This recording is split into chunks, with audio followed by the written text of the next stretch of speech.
વિદ્યાર્થી મિત્રો લાસ્ટ સેશનમાં આપણે જે SN2 રિએક્શન જોઈ ત્યારબાદ હવે SN1 પ્રક્રિયા વિશે જોઈએ. તો એની કમ્પેરિઝનમાં તમે જોશો તો ખ્યાલ આવશે. અહીંયા SN2 હોય તો પ્રક્રિયાક્રમ 2 હતો, તો અહીંયા પ્રક્રિયાક્રમ 1 હશે.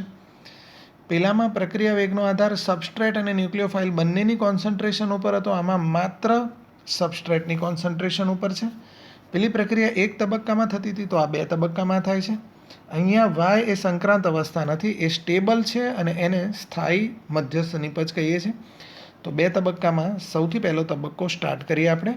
વાસ્તવમાં તબક્કો થોડો ધીમો હોય છે, એટલે પ્રક્રિયાનો વેગ રાસાયણિક ગતિકી પ્રમાણે જોઈએ આપણે તો પ્રક્રિયાનો વેગ નક્કી કરવામાં ધીમો તબક્કો મદદરૂપ થાય, એટલે એને વેગ નિર્ણાયક તબક્કો કહીએ છીએ.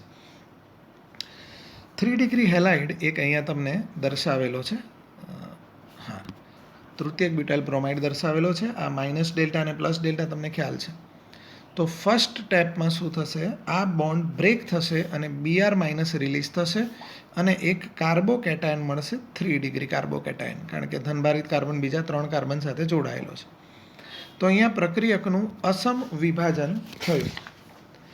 નેક્સ્ટ સ્ટેપમાં શું થશે, આ જે કાર્બોકેટાયન છે એમાં હવે OH માઇનસ એન્ટર થશે કોઈ પણ ડાયરેક્શનમાંથી, લેફ્ટ યા તો રાઇટથી. ધારો કે લેફ્ટથી એન્ટર થાય તો એ પ્રકારની પ્રોડક્ટ મળે, અને રાઇટથી એન્ટર થાય તો બી પ્રકારની પ્રોડક્ટ મળે. હવે તમે અહીંયા એ અને બીની વચ્ચે બરાબર વચ્ચે મિરર મૂકો તો તમને ખ્યાલ આવશે એ અને બી એકબીજાના પ્રતિબિંબ છે, એટલે કે એકબીજાના પ્રતિબિંબી સમઘટકો કહેવાય. એને ઇનાન્શિયોમર્સ તરીકે ઓળખીએ છીએ. આ પ્રક્રિયા 3 ડિગ્રી હેલાઇડ સરળતાથી આપણે એટલા માટે જ આપણે અહીંયા 3 ડિગ્રી હેલાઇડનું ઉદાહરણ લીધું છે, એનું રીઝન બી સમજીએ છીએ. 3 ડિગ્રી હેલાઇડ વધારે સરળતાથી, 2 ડિગ્રી મુશ્કેલીથી અને 1 ડિગ્રી ખૂબ મુશ્કેલીથી આપે. એટલે વિદ્યાર્થી મિત્રો, આ SN2 પ્રક્રિયા કરતાં ઉલટું થયું. SN2 પ્રક્રિયામાં આપણે એવું જોયું હતું, એનો સરળતાનો ક્રમ કંઈક આવો હતો. SN2 પ્રક્રિયાનો સરળતાનો ક્રમ હતો 1 ડિગ્રી, 2 ડિગ્રી અને 3 ડિગ્રી. જ્યારે આમાં સરળતાનો ક્રમ છે 3 ડિગ્રી, 2 ડિગ્રી અને 1 ડિગ્રી. એનું રીઝન છે, આમાં પ્રક્રિયકનું અસમ વિભાજન થાય છે, એના કારણે કાર્બોકેટાયન મળે છે. અને આપણે 11થમાં ભણેલા 3 ડિગ્રી કાર્બોકેટાયન મોસ્ટ સ્ટેબલ હોય, એટલે જલ્દી બનવા પ્રયત્ન કરે. એટલા માટે 3 ડિગ્રી હેલાઇડ આ રિએક્શનને ઇઝીલી આપે છે, જ્યારે 2 ડિગ્રી અને 1 ડિગ્રી હેલાઇડમાં કાર્બોકેટાયનની સ્ટેબિલિટી ડાઉન થતી હોવાથી એ મુશ્કેલીથી આપે. એટલે SN2 પ્રક્રિયાની સરળતાનો ક્રમ આ રીતે દર્શાવી શકાય. અચ્છા, એમાં હેલાઇડની સરળતાનો ક્રમ તો આપણે પહેલામાં જે દર્શાવેલો SN2માં એ જ છે. આયોડાઇડ, બ્રોમાઇડ, ક્લોરાઇડ અને ફ્લોરાઇડ, જેની ઇલેક્ટ્રોનેગેટિવિટી ઓછી એ સરળતાથી દર્શાવે, જેની ઇલેક્ટ્રોનેગેટિવિટી વધારે એ મુશ્કેલીથી દર્શાવે. અહીંયા આપણે જોયું એમ નિપજનું કોઈ ઇન્વર્ઝન થતું નથી. પહેલામાં જેમ હાઇડ્રોજનની દિશાઓ બદલાઈ હતી, પ્રક્રિયકનું અસમ વિભાજન અહીંયા થાય છે. પહેલામાં આપણે જોયું હતું કે પુનર્વિન્યાસ પોસિબલ નથી, આમાં પુનર્વિન્યાસ પોસિબલ છે. હવે વિદ્યાર્થી મિત્રો, SN1 પ્રક્રિયાનો વેગનો આધાર 3 બાબતો પર છે. સબસ્ટ્રેટની સાંદ્રતા, 11થમાં આપણે ભણેલા લોસ એટેલના સિદ્ધાંત મુજબ પ્રક્રિયકની સાંદ્રતા જેટલી વધારે લઈશું એટલી વધારે ઝડપથી પ્રક્રિયા થશે. તો આ કેસમાં એટલો વધારે ઝડપથી આનો પહેલો તબક્કો થશે.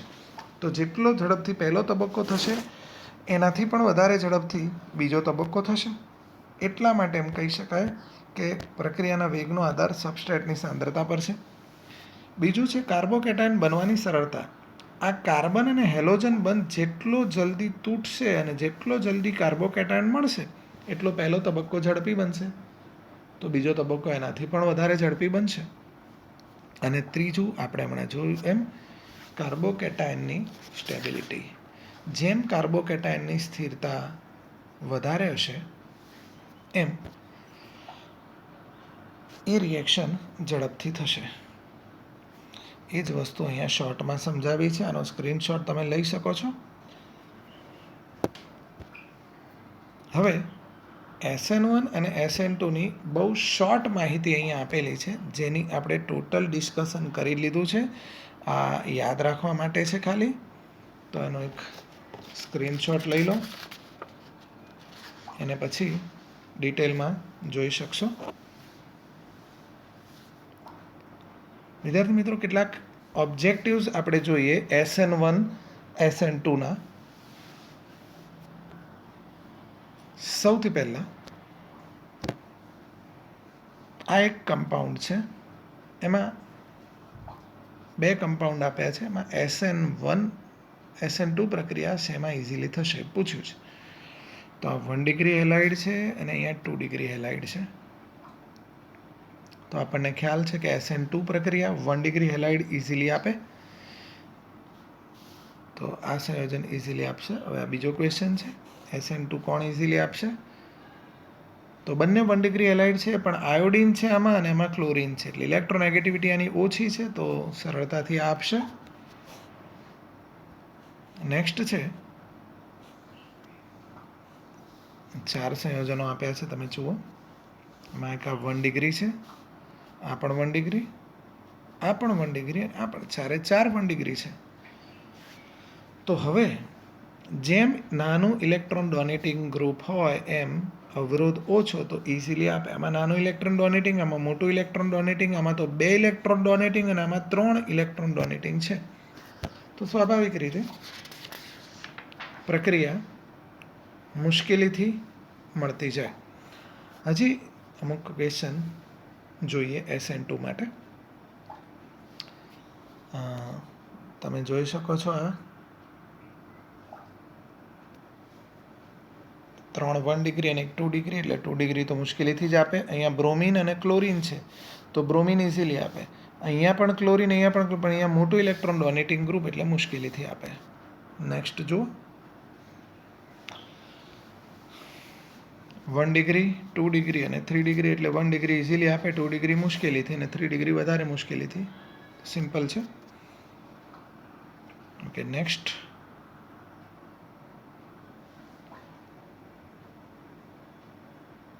ત્રણે 3 1 ડિગ્રી, પણ આમાં એક જ ઇલેક્ટ્રોન ડોનેટિંગ ગ્રુપ, આમાં 2 ઇલેક્ટ્રોન ડોનેટિંગ ગ્રુપ અને આમાં 3 ઇલેક્ટ્રોન ડોનેટિંગ ગ્રુપ છે. વિદ્યાર્થી મિત્રો, આનો સ્ક્રીનશોટ લઈ લેશો. આ જે SN1 અને SN2ના જે હું ઓબ્જેક્ટિવ્સ અત્યારે કરાવી રહ્યો છું, એ જેઈ નીટમાં અને સ્ટેટ બોર્ડમાં પૂછાયેલા ક્વેશ્ચન્સ છે, એને આપણે ટેલી કરી રહ્યા છીએ. બધા ટેક્સ્ટ બુકમાં કદાચ નહીં પણ હોય, એટલા માટે આનો પણ સ્ક્રીનશોટ લઈ લો. નેક્સ્ટ છે, તો હવે તમે અંદાજ લગાવી શકશો, એક electron donating group, 2 electron donating group, અહીંયા પણ 2 ઇલેક્ટ્રોન ડોનેટિંગ, પણ આના કરતાં મોટું, અને આમાં 3 ઇલેક્ટ્રોન ડોનેટિંગ. એટલે જેમ ઇલેક્ટ્રોન ડોનેટિંગ ગ્રુપની સંખ્યા વધતી જશે એમ કેન્દ્રાનુરાગીને દાખલ થવામાં વધારે મુશ્કેલી પડે અને એના કારણે એ પ્રક્રિયા મુશ્કેલ બનતી જાય.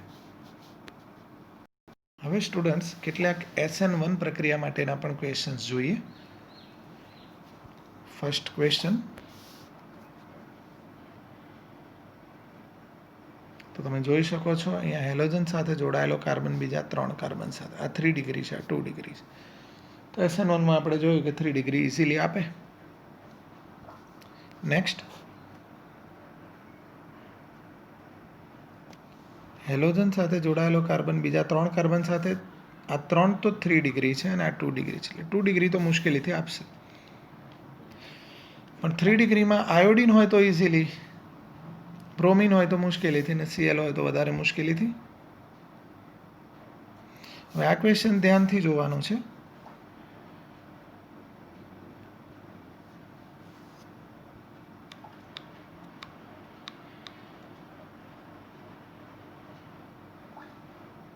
અહીં 3 ડિગ્રી તો ઇઝીલી આપશે. અહીં તમે જુઓ તો આ બેન્ઝાઇલ હેલાઇડ 1 ડિગ્રી છે, પણ આમાં સંસ્પંદનના કારણે આ જે બેન્ઝાઇલ ગ્રુપ છે એની સ્ટેબિલિટી વધારે હોય છે. એ સ્ટેબિલિટી વધી જવાના કારણે એ ઇઝીલી રિએક્શન આપતો હોય છે. ત્યારબાદ આ બંને 2 ડિગ્રી છે, પણ આમાં પણ સંસ્પંદનના કારણે સ્ટેબિલિટી હાઈ હોય, અને આ સંસ્પંદન નથી એટલે એ મુશ્કેલીથી આપશે. એ જ રીતનો અહીંયા પણ એક ક્વેશ્ચન છે, જુઓ.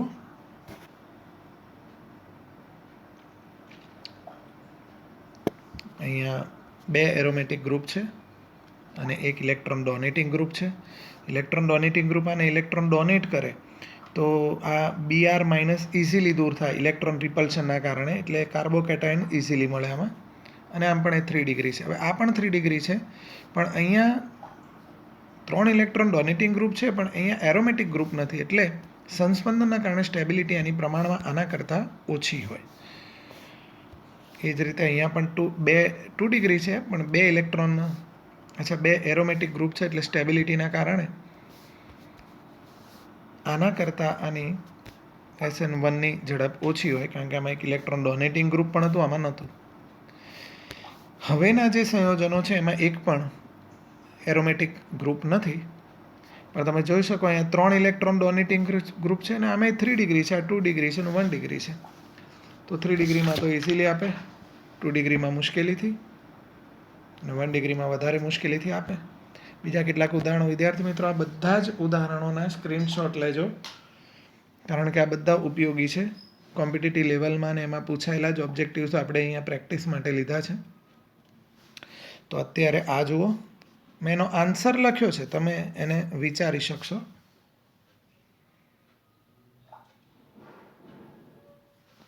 ચાલો, સૌથી પહેલાં આ તો 3 ડિગ્રી છે, એટલે એ તો આવી જ જશે ઇઝીલી. હવે અહીંયા પણ 2 ડિગ્રી, અહીંયા પણ 2 ડિગ્રી, પણ 2 એરોમેટિક ગ્રુપ, તો એના રેઝોનન્સ સ્ટેબિલિટી એટલે સંસ્પંદન સ્થિરતા એની વધારે આવે. આમાં એક જ એરોમેટિક, આમાં પણ એક એરોમેટિક છે, પણ આ 1 ડિગ્રી છે, એટલે આમાં કોઈ એવું ઇલેક્ટ્રોન ડોનેટિંગ ગ્રુપ નથી, એટલે એ મુશ્કેલીથી આપે. નેક્સ્ટ છે આ જુઓ,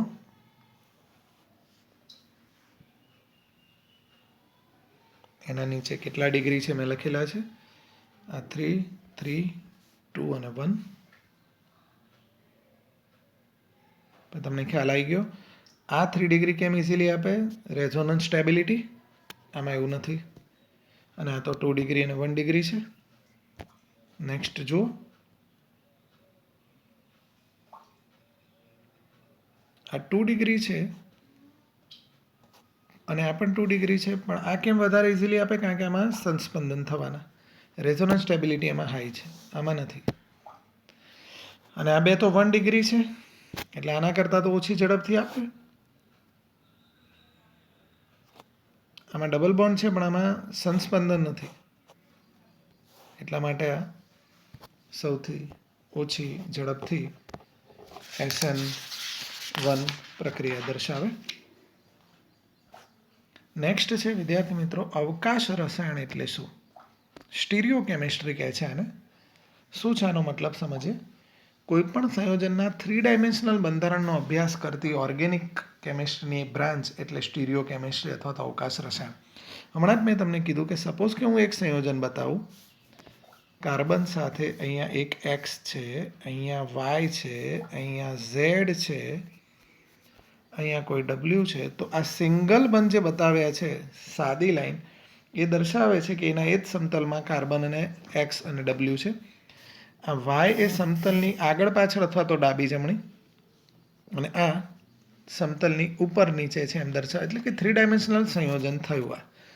તો એનો સ્ટડી કરતી બ્રાન્ચ ઓર્ગેનિક કેમિસ્ટ્રીની બ્રાન્ચ એટલે સ્ટીરિયો કેમિસ્ટ્રી કહેવાય.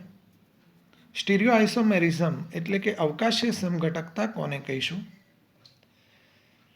તો આ પ્રકારના અવકાશીય સમઘટકોનો સ્ટડી એને અવકાશીય સમઘટકતા કહે છે. અવકાશીય સમઘટકોના પ્રકાર જોઈએ, રોટામર્સ અથવા અણુકોણાત્મક સમઘટકો અથવા સમરૂપીય સમઘટકો. આપણે 11th સ્ટુડન્ટ્સ આના વિશે થોડું ભણેલા, ઇક્લિપ્સ અને સ્ટેગર્ડ આવા 2 ઉદાહરણ જોયેલા. એ સિવાય સ્ક્યુ અને ગોખ ને બધા પણ ઉદાહરણ આવે છે, પણ આ પોર્શન આપણે 11th જોયેલો છે. વિન્યાસી સમઘટકતા અથવા માળખાકીય સમઘટકતા, એમાં 2 પ્રકાર, પ્રકાશીય સમઘટકતા અને ભૌમિતિક સમઘટકતા. ભૌમિતિક સમઘટકતા પણ આપણે થોડુંક ભણેલા છે, સીસ અને ટ્રાન્સ, સમપક્ષી અને વિપક્ષી. જરા એના વિશે પહેલાં ટાર્ગેટ કરીએ. તો સીસ કોને કહીશું? કાર્બન કાર્બન દ્વિબંધની એક જ તરફ સમાન ક્રિયાશીલ સમૂહ અથવા તો સમાન પરમાણુઓ હોય તો એને સીસ કહેવાય. અને કાર્બન કાર્બન દ્વિબંધની સામસામી બાજુએ સમાન પરમાણુ અથવા તો ક્રિયાશીલ સમૂહ હોય તો એને દ્વિપક્ષી અથવા તો ટ્રાન્સ કહેવાય. અને બીજું છે આનું પ્રકાશીય સમઘટકતા. એ પ્રકાશીય સમઘટકોને આપણે વિસ્તૃત રીતે સમજવાના છે.